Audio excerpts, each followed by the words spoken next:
Politics आपको समझना है, सुनने को ऑनलाइन आपको रट्टे 35 तो नहीं होने वाला है। वो सही के 5 मिनट कहानी को बोल देंगे, यहाँ से सुनते रहिएगा। बात करेंगे यहाँ पे राष्ट्रपति।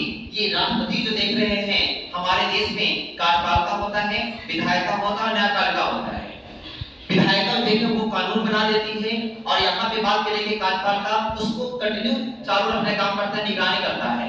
लेकिन मामला अगर फंस गया है तो मामला जाएगा न्यायपालिका पास, जो न्यायपालिका स्वतंत्र होता है। उसी के बीच में करीब पढ़ने वाले हैं, पद का नाम है राष्ट्रपति।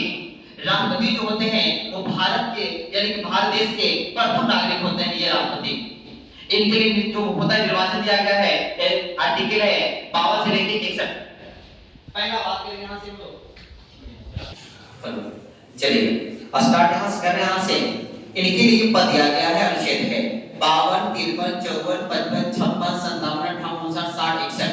52 में कहा गया है पद के बारे में, 53 में कार्यपालिका का प्रधान होगा, इनके पास शक्तियां होंगी इनके पास, 54 में इनका निर्वाचन है, 55 में निर्वाचन की रीति है, 56 में कार्यकाल है, 57 में पुनर्निर्वाचन है, 58 में योग्यता है, 59 में शर्तें हैं, 60 में शपथ है, 61 में महाभियोग है। इस तरह का पद का उल्लेख किया गया है।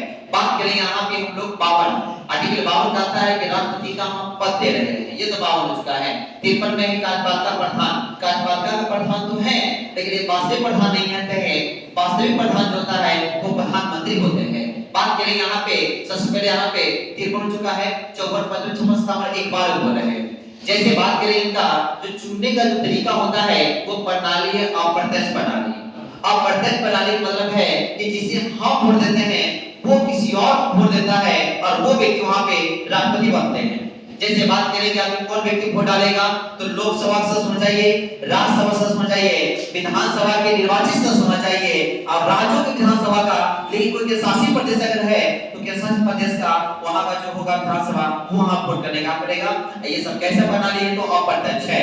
लोकसभा चुनाव हम वहां पे सांसद तो चुनते हैं और सांसद वहां पे जाकर वोट डालता है, वो व्यक्ति राष्ट्रपति बनते हैं। ये अप्रत्यक्ष प्रणाली है। इसी में आता है एकल संख्या पद आता है। एकल संख्या पद का मतलब ये होता है कि अगर 4 कैंडिडेट अगर खड़े हैं राष्ट्रपति के पद पे तो आपको वरीयता के अनुसार में चारों व्यक्ति को वोट देना है। जिनको आपको लगता है कि 1 नंबर पे ठीक है, 1 नंबर डाल दीजिए। आपको लगता है 3 नंबर ठीक है तो आप 3 नंबर, यानी कि वरीयता देना है। अगर आप अपने अनुसार इसको अरेंज कर सकते हैं।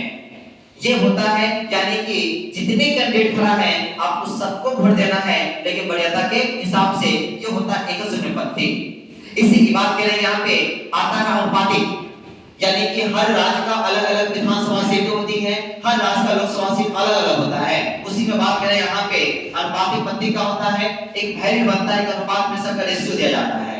यहाँ बात करेंगे जो राज्य की जनसंख्या है उतना जितना निर्वाचित विधानसभा हो गुने में 1/1000 हो जाता है। यही जब बात करेंगे वहां से बात करेंगे राज्य, जब केंद्र की बात करेंगे तो देखेंगे वहां पे कितना निर्वाचित यहाँ पे विधायक चयनित हुए हैं। नीचे में यहाँ पे संसद कितने सीट हैं वहां पे कर देंगे, आपको 1/1000 नहीं लगाना यहाँ होता है।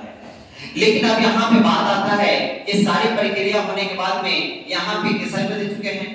कार्यकाल की बात करेंगे तो कार्यकाल होता है 5 साल का होता है, लेकिन 5 साल के बीच में आप पद को छोड़ सकते हैं। पद का क्या कर सकते हैं, 5 साल हो गया तब आप छोड़ सकते हैं, आप खत्म हो जाएगा।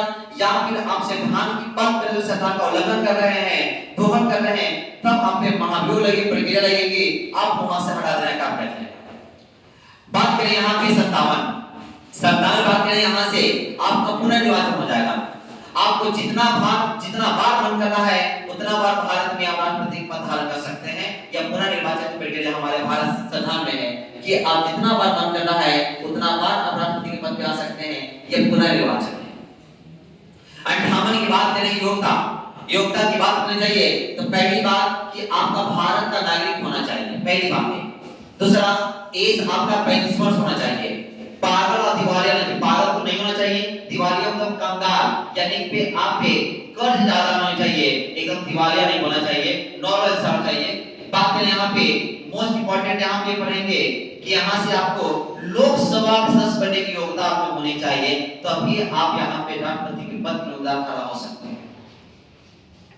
बात करें यहाँ पे शर्त क्या यहाँ पे है तो शर्त यहाँ पर यह है कि अगर वहां पे पर्ची भर रहे हैं कि हमको राष्ट्रपति बनना है दूसरी शर्त, यहाँ पे राष्ट्रपति के पद पर अगर चयनित हो गए हैं तो दोनों का तरीका अलग है। अगर आप यहाँ पे खाली पर्ची भर रहे हैं कि हम इस पद के लिए हम खड़े हो रहे हैं, फलाना उम्मीदवार खड़ा हो रहा है, लेकिन खड़े जब हो रहे हैं तब यहाँ पे किसी भी सरकारी पद पे होना आपको नहीं चाहिए, चाहे वो चपरासी पोस्ट पे क्यों ना हो, सरकारी पद पे लाभ नहीं होना चाहिए। लेकिन अगर आप राष्ट्रपति हैं, उपराष्ट्रपति हैं, राज्य का या संघ का या वहां केंद्र का, अगर वहां से मंत्रिपरिषद के सदस्य हैं तब आपको कोई दिक्कत नहीं है, तब आप आसानी से उम्मीदवार के पद के लिए चयनित हो सकते हैं, खड़ा हो सकते हैं, निर्वाचित। लेकिन अगर आपका निर्वाचन हो गया है, तब यहाँ पे राष्ट्रपति के भी पद पे हैं, उपराष्ट्रपति के पद पे हैं, या भारत या संघ का या राज्य का अगर मंत्रिपरिषद का सदस्य है तो निर्वाचित होने के बाद आपको इस्तीफा देना पड़ेगा। ये यहाँ पे आता है शर्त, यहाँ शर्तें हैं।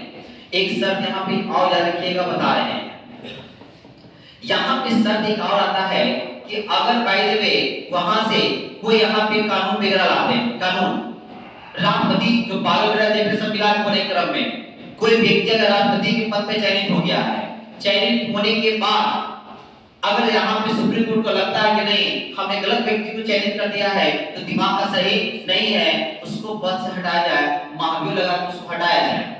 लेकिन उसके द्वारा उतने सालों में या उतने महीनों में या उतने दिनों में जो कार्य किए गए हैं उस कार्य को वैलिड माना जाएगा, उस कार्य को वैलिड माना जाएगा। ऐसा नहीं कि फलना आदमी यहाँ से खड़ा हो गया हॉस्पिटल में, अब 1 साल में 5 साल का कार्यकाल है और उसे 1 साल काम किया, 1 साल में पता चला कि नहीं तो पागला था, ये तो बेकार आदमी था, इसको पद से हटाओ। लेकिन हटाओ कोई दिक्कत नहीं है, लेकिन ये जो 1 साल में जितना कार्य किया है ना उस सब कार्य वैलिड होगा, उसको वैध बोला जाएगा, अवैध नहीं बोला जाएगा। यहाँ देखने बात हो चुका है। यहाँ सर देखिएगा, यहाँ पे शर्त है, यहाँ पे प्रस्तावक अनुमोदक होना चाहिए। 50 व्यक्ति आप प्रस्ताव पेश करें कि फला व्यक्ति को हम राष्ट्रपति के पद के लिए हम चयनित कर रहे हैं, हम चाहते हैं फला बन जाए। ये लेटर जाएगा निर्वाचन मंडल के पास, निर्वाचन मंडल कहेगा ठीक है 50 लोग आओ सिग्नेचर करके लाओ। तो वो जो पहला देना है, पहला प्रस्ताव लेके प्रस्तावक है, 50 को लेकर अनुमोदक यहाँ पे आ चुके हैं, यहाँ दिक्कत नहीं है। यहाँ से बात करेंगे यहाँ पे शपथ 59 में क्या है, तो शर्त हो चुका है, 60 में लेंगे शपथ, 60 में शपथ को दिलाएंगे तो बोलेंगे सर्वोच्च न्यायालय के मुख्य न्यायाधीश को शपथ दिलाने का काम करेंगे। 61 में महाभियोग की प्रक्रिया है, महाभियोग की प्रक्रिया हम कल पढ़ाएंगे किस तरह से लगेगा महाभियोग, बहुत इंपॉर्टेंट यहाँ से पेज पर महाभियोग का है। यहाँ तक हमारे देश में अब तक 15वें राष्ट्रपति चल रहे हैं, 15 राष्ट्रपति हैं। पहला बोले राजेंद्र प्रसाद है, दूसरा ईसा कृष्णन, तीसरा जादू सेन, चौथा बीवी गिरी, पांचवा मुरलीधर, छठा नीलम संजीवा रेड्डी, सातवां ज्ञान जय सिंह, आठवां आर वेंकटरमन, नौवां डॉक्टर सगलिया शर्मा, 10वां ज्ञान नारायण, 11 एपी अब्दुल कलाम, 12 अब्दुल पाटिल, 13 प्रणब मुखर्जी, 14 रामनाथ कोविंद, मतलब बोलेंगे हम द्रौपदी मुर्मू। ये 15 यहाँ पे कंटिन्यू हमारे पे राष्ट्रपति का पद चल रहा है। बात करेंगे कार्यकाल की बात करेंगे तो कार्यकाल में सब में 5 साल आपको जोड़ना है, कोई दिक्कत नहीं है, लेकिन सिर्फ 2 जगह ब्रेक मारना है। एक ब्रेक आपको दोनों कहां पे, तो मुस्लिम कैंडिडेट पे ब्रेक मारना है, 3 और 5 पे, 3 और 5 पे, 3 नंबर पे जाकिर हुसैन वहां भी ब्रेक मार देना है, अब 5 नंबर पे मुस्लिम तो वहां भी ब्रेक मार देना है। लेकिन पहला ब्रेक मार रहे हैं वो 2 नंबर ये होना चाहिए, जो 5वां ब्रेक मार रहे हैं वो 3 नंबर पे होना चाहिए। बस अब बाकी कंटिन्यू आप भी जा सकते हैं वहां से कंटिन्यू, लेकिन यहाँ से शुरू करना है मेन के यहाँ से राजेंद्र प्रसाद से 50 से लेके 62। यही क्वेश्चन था हमें बिहार सीसी में जो एग्जाम कैंसिल हुआ था कि राष्ट्रपति जो राजेंद्र प्रसाद कितने साल तक राष्ट्रपति रहे, लेकिन सब बोले अगर 2 बार तो 5 तो 10 ऐसा नहीं है। वो पहले ही जब यहाँ हुए थे तो पहले ही उनको चुन लिया गया था जो पढ़ाया यहाँ से 50 से लेके 62। सबसे कम दिन तक राष्ट्रपति पद पे वो रहे जाकिर हुसैन, सबसे ज्यादा तो वो रहे ब्रेक नहीं है वहां पे, तो आपको दे देगा। आपसे पूछिएगा कि ब्रैकेट नंबर के पास कौन, ब्रैकेट नंबर के पास कौन पड़े, ब्रैकेट नंबर के नंबर पे 8 नंबर पे, तो 9 नंबर पे कौन, शंकरदयाल शर्मा। इस समझ में आया बात यहाँ पे। तो इसी तरह से यहाँ पे प्रभाव की को सॉल्व करते हैं, लेकिन यार दिल्ली और पुडुचेरी जो है जब से सब एरिया आएगा वोट करेगा, यहाँ पे राष्ट्रपति का पद समाप्त होता है। कल यहाँ से आगे पढ़ाएंगे